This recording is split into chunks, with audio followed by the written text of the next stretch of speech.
ukabona abandi barubaka amashato, abandi barubaka imidugudu, wowe ukabona nta n'inzu y'icyumba kimwe wigondera. Uwo ni umwanzi ukwereka amakuru, kandi wareba ukabona ayo makuru arafatika. Ariko nagira nkubwire, nubwo ayo makuru afatika, haleluya, hari andi makuru umwanzi wawe atajya amenya, kuko urwo ni uruhande Imana yibikiye ku buzima bwawe.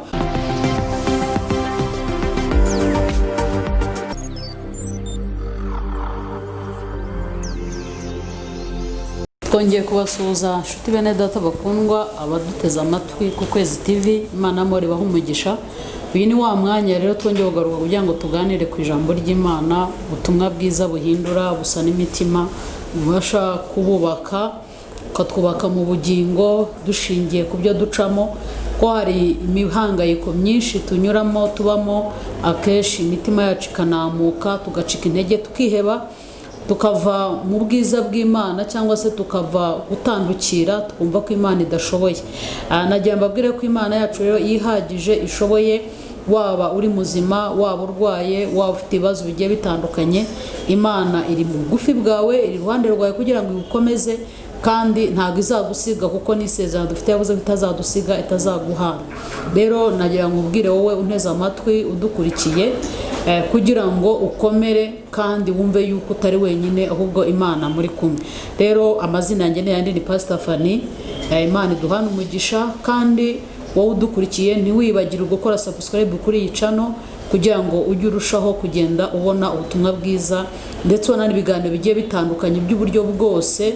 Uzabonamo amakuru atandukanye, usangemo n'ubutumwa bwiza, kuko byose bifatanyiriza hamwe kutuzana ibyiza. Ukeneye amakuru y'imyidagaduro, ukeneye amakuru ya politike, ukeneye buri kintu cyose uzakibona ku Kwezi TV. Imana ikugire neza. Rero mbere ko dutangira tuvuga ubutumwa bwiza, reka dusenga Imana kugira ngo Imana idushoboze ibintu byose tubigera ko twasenze. Mana yacu, Mana igira neza, Imana ikomeye, ndagushimye kuri Imana ihambaye, ngushimiye ubuntu bwawe n'imbabazi zawe, ngushimiye ko uturinda uko bwije n'uko bukeye. Waraturinze mu gihe gitambutse, waraturinze n'uyu munsi, waturindiye mu mpande zigiye zitandukanye, mu byaduhigaga.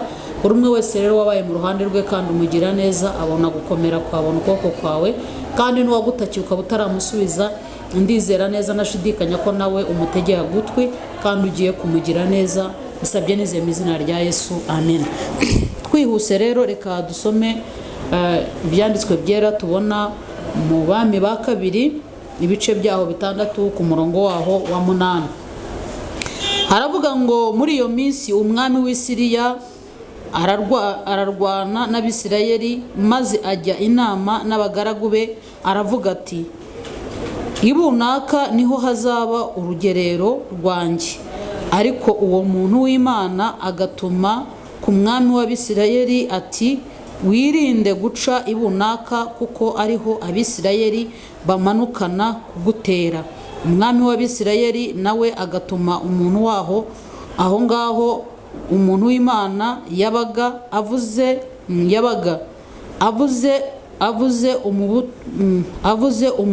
umuburira, nuko akajya akira muri ubwo buryo, si rimwe si kabiri. Reka dusubiremo.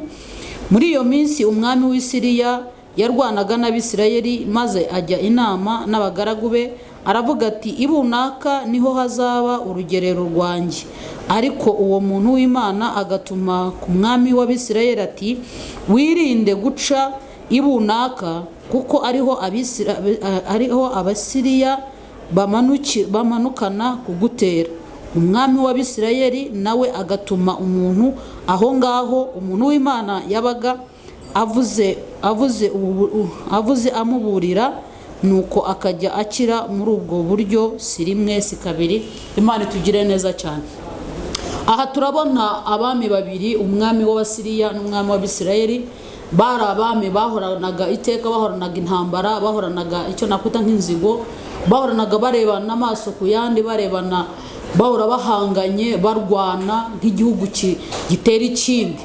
Bukeye rero uyu mwami w'Umusiriya we yiyumvagamo imbaraga, akiyumvamo inkomezi, akiyumvamo ko we ashoboye, akumva ko byanga bikunda agomba gutera Abisirayeli akabanesha. Rimwe rero yakoraga inama n'abagaragu be, agakora inama n'ingabo ze, agakora inama n'abajyanama be, akumva ko afite intwaro, akumva ko yishoboye, afite abagabo ingabo zizi kurwana cyane, ndetse akumva ko agomba no gutumaho amakuru ku Bisirayeli mu rwego rw'uko yabonaga ko abasuzuguye nta kintu bafite, nta n'icyo bashobora kugeraho. Ariko nubwo Abisirayeli bari baraho, bo basaga nk'abantu boroheje imbere yabo, kubera ko uyu mwami w'Isiriya yari afite agasuzuguro kenshi cyane. Ariko uyu mwami w'Abisirayeli yari afite ibanga ritandukanye n'andi mabanga Abasiriya bari bafite. Bari bafite ibanga yuko bwari ubwoko bw'Imana, bari bafite ibanga ko bari bafitemo umuntu w'Imana ari we Elisa. Yesu ashimwe cyane. Bari bafite umuntu w'Imana Elisa. Icyo bakoraga, ibyo bapangaga akenshi, Abasiriya imiteguro yabo, ibirindiro bafataga bakarishyiramo ingabo zo bagashyira ku rugerero, bavuga ngo tuzatera aha, tuzagira gute. Umwami yabagaho atanabizi, yiteguye ko agiye kurwana n'Abasiriya, nawe agapanga ingabo nk'uko n'ubundi yagomba gupanga ingabo. Ariko byageragaho, kuko hari harimo umuntu w'Imana ari we Elisa, agahishurirwa amabanga atandukanye n'aya ubwabo bazi. Noneho agatumaho umwami wa Bisirayeli akamubwira ati ntuce aha n'aha, ntuce hariya, ntuce n'aha, kugira ngo kuko hariya ariho bagutegeye. Yesu ashimwe cyane. Aho rero iteka iyo yajyaga kuhanyura, akenshi yabaga azi ko yaburiwe, akaba azi ko hashuhurira na Haduyi, akabasha kumurwanya akamutsinda. Rero nagiye nkubwire wowe unteze amatwi, hari Haduyi, hari umwanzi uguteze, hari umwanzi ubambiye inzira zawe, hari umwanzi ubambiye umubiri wawe, hari umwanzi ubambiye imibereho yawe, hari umwanzi ubambiye ibitekerezo byawe. Uwo ni umwanzi uri kugabaho ibitera, arakohereza amakuru atari meza, arakohereza amakuru yo kuguca intege, arakohereza amakuru akwereka ibyapfuye, arakohereza amakuru akwereka indwara urwaye kandi ko itazakira, arakohereza amakuru akubwira dore ko uri umushomeri ko nta kazi, arakohereza amakuru akubwira yuko imyaka ikujyanye, arakohereza amakuru ko ntutazabyara, arakohereza amakuru yuko wagiye gutereza cyamunara, arakohereza amakuru ko nubwo uri aho ngaho ntacyo uteze kuzabona, arakohereza amakuru ko nta muntu ugukunda, arakohereza amakuru menshi cyane. Uwo ni umwanzi ukohereza ayo makuru, kandi ayo makuru ukayabona, ukabona arafatika, mu mibereho urimo ukabona irafatika, ukabona warangije kwiga ariko nta kazi ufite, hakabona nubwo ukora n'intica ntikize, ukabona nta kintu ugeraho, ukabitekereza wote se nzubaka inzu ryari, kubera ko uhembwa araza akajya mu bibazo gusa, ukabona nta mwenda uzigura muzima, ukabona abandi barubaka amashato, abandi barubaka imidugudu, wowe ukabona nta n'inzu y'icyumba kimwe wigondera. Uwo ni umwanzi ukwereka amakuru, kandi wareba ukabona ayo makuru arafatika. Ariko nagira nkubwire nubwo ayo makuru afatika, haleluya, hari andi makuru umwanzi wawe atajya amenya, kuko urwo ni uruhande Imana yibikiye ku buzima bwawe. Ubuzima bwa muntu ni ubuzima burimo ibice, nakwita bubamo ibice bibiri, cyangwa se ni ibice bitatu. Hari igice cya mbere cy'abantu bazi bo ubwabo, hakaba n'icyo iyo bakureba bakakwitiranya, bakagutereka aho bashaka, bakakuvuga uko bashaka, buri kintu cyose bakakikwitirira, ikibi bakakikwitirira, bakagufata bakagushyira ahantu rwose bakora kudateze kuhava. Aho ngaho ni ahantu bagushyize, ni ahantu nta makuru bafite. Hari n'andi makuru rero ubwawe ufite, wiyifiteho ubwawe, uricara ukayareba, ukareba igihe wahereye, ukareba igihe watangiriye, ukabona n'ibyo uharanira, warangiza ugashyiraho akitso, ukavuga uti byanga bikunda ubuzima nzageza ku myaka iyi n'iyi, ntabwo nzashobora ibi n'ibi, dore ibintu bigeze aha ngaha. Ayo ni amakuru ubwawe wifitiye, ariko rimwe na rimwe ayo makuru ufite abandi nta nubwo bayazi, nabyiganira muri wowe. Hakaba n'andi makuru rero noneho Imana igufitiye akiri ibanga, akiri mu bwiru, akiri ahantu hihishe, wowe ubwawe utazi. Haleluya. Najya nkubwire rero ngo ayo makuru ariyo makuru uyu mwami w'Isiriya yari afitiye Abisirayeli, kandi ingabo z'Abisirayeli batari bazi ko bayafite, ariko bayakekaga. Buriya mu buzima ushobora kuba mu buzima, ariko ubuzima uriho ukabukeka, ugakeka ko hari abandi babuzi, haka n'ubuzima bwawe bwite uvuga uti ubuzima n'ubwanjye.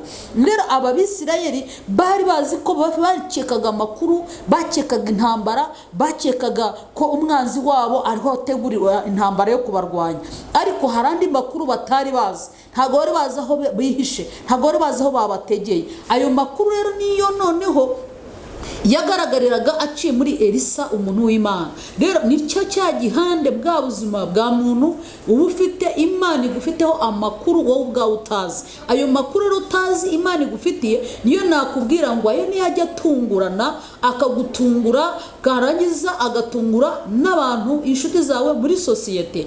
Ndeka nkubwire, nubwo abantu bashyizeho akitso, nubwo nawe ubwawe wishyireho akandi, najya nkubwira ngo hari andi makuru mashya Imana ikuzaniye. Nje kukubwira wowe unkurikiye ko ari andi makuru, amakuru Imana igubikiye, amakuru agiye gupfundurwa. Buriya gaseke iyo gapfundikiye gatera amatsiko. Najya nkubwira ngo hari akandi gaseke Imana igupfundikire muri ibi bihe. Ntabwo nitaye ku byo uri gucamo, ntabwo nitaye ku musozi uzenguruka, ntabwo nitaye utari unyuramo, ntabwo nitaye aho uri, nta nubwo nitaye message wakiriye, ntabwo ibyo mbyitayeho. Icyo nitaye nuko hari amakuru Imana igufitiye, kandi ayo makuru niyo nje kukubwira, ayo makuru niyo nje kugufasha kugira ngo duhishure, ayo makuru niyo nje kukubwira kugira ngo wongere wegere Imana, wongere ugirire Imana icyizere. Nugira Imana icyizere irongera ikwibutse kandi yongere ikubwira amabanga. Iyo twegereye Imana itubwira amabanga, iduhishura amabanga y'umwanzi wacu, iduhishura amabanga y'ubuzima bwacu, itubwira amabanga y'ejo hazaza, itubwira hashize. Hari agaseke Imana igupfundikiye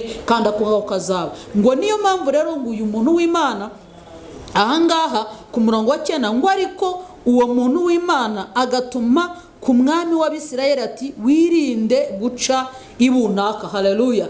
Ndakugira ngo usabire ngo Imana iguhe umuntu uguhishurira urugendo rwa rucamo. Imana iguhe umuntu w'Imana umenya amabanga wowe ubwawe umwanzi yaguteze, kuko hari ibintu umuntu acamo mu buzima rwose, ukanyura mu bintu wese utari kukwera iki ibintu bimbaho, kwera iki ibintu ndiho mbicamo, kwekera ibyo uca muri ibi bintu. Rimwe na rimwe ukaba udafite amakuru, ariko ukeneye umuntu, ukeneye ko Imana iguhuza n'umuntu guhishura ya mabanga. Ukeneye umuntu w'Imana kugira ngo abashe guhishurira ya mabanga Imana igubikiye, kandi ahishure amena amabanga umwanzi agutegeye. Muri ako rero Imana iduhishurira tumenyemo imigambi ya Satani, tukamenyamo n'ibyo Imana itugambiriraho. Hari ibyo imigambi ya Satani atugambirira, agashaka kutwica no kutwiyangiza, agashaka kutwica akatumara, akadukuraho. Satani ntagufitiye imbabazi, Satani ntagufitiye impuhwe, hoya Satani ashaka ngo urimbuke upfe ugende. Ariko Imana igufitiye imbabazi, Imana irakwishimiye, Imana iragukunda, Imana ishaka kugaruka, Imana ishaka kwihindukirira, Imana ishaka ko uyitaho, Imana ishaka ko ari ugira nyambere mbere ugira bene wanyu n'abakomeye ari bubanza, bishaka ko ari bo. Rimwe na rimwe hari igihe tubanza dutanga Imana imbere. Iyo watanze Imana imbere irakureka, kandi iyo wayitanze irakuranje Imana mbere ibanza kukugerera iyo wagombaga kujya, yarangiza ikakumenyera amakuru. Rero ngo si rimwe si kabiri, najya nkubwire inshuti mwene data unkurikiye, najya nkubwire ngo ihangane. Ndashaka gusoreza ku ijambo rivuga kwihangana. Wihanganira ibihe uri hucamo, wihanganira imibereho ucamo, wihanganira ibigeragezo uri hucamo, wihanganira ibigutwaza igitugu, wihanganira ibikurwanya, wihanganira izo ndwara ziraje zishire, wihanganira izo ntambara ziraje zishire, wihanganire aho umwanzi yagushize, aho ngani ugiye kuhajya, Uwiteka yongeye kukugarukaho. Hari undi ruhande Imana igiye kukugira neza. Reka dusome mu gitabo cy'Abaroma, Pawulo yandikiye Abaroma ibice byawo 2 ku murongo waho wa 4. Haravuga ngo kandi usuzugura ubutunzi bwo kugira neza kwayo n'ubw'imbabazi zayo n'ubwo kwihangana kwayo, ntuzi yuko kugira neza kw'Imana ariko kukurehereza kwihangana. Nuvuga ngo ibyo byose uri kunyuramo, nugira kwihangana ukagira kuba muri yo, uzaba uhawe ubutunzi bukomeye cyane, ubutunzi bw'ineza bwayo n'ubw'imbabazi n'ubw'imbaraga zayo. Nibwo kwihangana, kuko kwihangana kubasha kwemeza umwami, kwihangana kukugeza ahantu, kwihangana kukugeza ku mwanya mwiza, kwihangana kugeza mu kazi keza, kwihangana kugeza ku rubyaro rwiza, kwihangana kugeza ku rugo rwiza, kwihangana gukura mu bukene kugeza mu bukire, kwihangana kukugira kuragukiza. Ihangane, kandi kwihangana araho kuzagera. Ariko si ibyo byonyine, ahubwo twishimira no mu makuba yacu, kuko tuzi yuko amakuba atera kwihangana. Amakuba ibyo uri gucamo ni igishoro n'imbaraga. ni imbaraga. Nakubwire ngo imbaraga ukura mu kigeragezo, ntukanga ikigeragezo, ko ikigeragezo kiguha kwihangana. Ikigeragezo ntacyo wakora ngo ugikureho, ariko ushobora kukihanganiramo, Imana ikakigukuramo. Hari rimwe na rimwe ibigeragezo biza bikaza kubera ko twabigizemo uruhare, hari n'ibiza kuko Imana ishaka ko biza, hari n'ibiza kubera ko ari umwanzi wabizanye. Ariko ibyo byose, igisubizo cya byose, umukiza wa byose, iyo wamaze kwihangana no kubyihanganiramo, umutabazi wa byose ni Imana ishobora kubigukuramo. Rero nshuti we warunkurikiye, ndagira nkubwire ngo ihangane muri ibyo, kandi ukeneye amakuru. Hari ibimaze iminsi bikurwanya, hari ibimaze iminsi bikwandikira, hari amabaruwa wakiriye, hari amatelefone wakiriye agutera ubwoba, akunaniza, akumushyira hasi, agushyira mu gisuzuguriro, atakubaka. Ayo yose nagira nkubwire ngo ukeneye kumenya amakuru kugira ngo ubashe kwiyubaka nawe. Menya ko umwanzi ahagushyira, nubwo yahagushyira uyu munsi, ariko ejo igitondo kimukamutungura.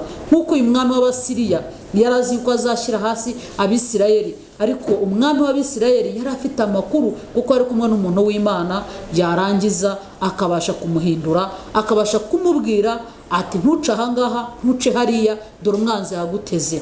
Iyo dusenga tubasha kumenya ibitera umwanzi yaduteye, iyo dusenga tubasha kumenya aho twategewe, kandi tukagaruka tukihana, tugashaka Imana. Imana ibagire neza, Imana y'amahoro ibakuraho, Imana y'amahoro ibahindurira amateka, Imana y'amahoro ibiteho, Imana y'amahoro ibahaze, Imana y'amahoro ibahe kwihangana, wihanganire muri ibyo ngibyo warurimo. Imana ibagire neza. Reka dusenge Imana kugira ngo tugire gusenge wowe waruduteze amatwi, usenge wowe warunkurikiye, usenge wowe ufite ibyifuzo, ariko birashoboka ko waba ufite n'ikibazo cyawe cyihariye ntashobora gusengera ntamenya, ariko nanone ushobora kuvuga uti mfite ikivuzo cyanjye kandi ndumva dusenganye cyakemuka. Kuko iyo dusenganye, iyo umuntu asenganye n'undi, hari igihe ufite ikivuzo cyawe kandi uko ufite ikibazo cyakorewe karande, ukumva wasenga ukumva ntikigenda, ariko ukeneye undi muntu ku ruhande kugira ngo mufatikanye mubashe gusenga. Nawe nagusaba uze kumpamagara, dushobora gusengana, tugiye kugusengera, ariko nawe ufite ikifuzo cyawe wumva utavugira hano, ntakozeho, cyangwa se ushobora no kuba nasembuye mvuze ukumva kirahari, ukaba uvuga uti genda umva ngifite cy'umwihariko nakubwira, ndaguha nimero zanjye za telefone, noneho nurangiza umpamagare kugira ngo dusengane. Ariko mbere ko mbaha nimero, reka tubanze dusenge. Mana yacu, ndagushimiye kubw'ijambo ryawe, ngushimiye kubwoko budukurikiye isi yose, abari muri Afurika, abari mu bihugu by'amahanga, mu izina rya Yesu Kristo, Amerika, Uburayi, Australia n'ahandi, ndakwinginze kugira ngo Mana wigaragaze ku mibereho yawe, garagaze ku buzima bwe. Uyu muntu wadukurikiye nuko arafite icyo ashaka, arakeneye amakuru, umwihishurire kugira ngo abashe kumenya. Urakoze rero mu izina rya Yesu, amen. Nimero zanjye za telefone 0788 61 26 07 0788 61 26 04. Hamagare dusengane, cyangwa se niba hari undi mukozi w'Imana wiyumvamo ufite ku ruhande, umubwire musengane kugira ngo mubashe guhashya umwanzi. Shalom shalom.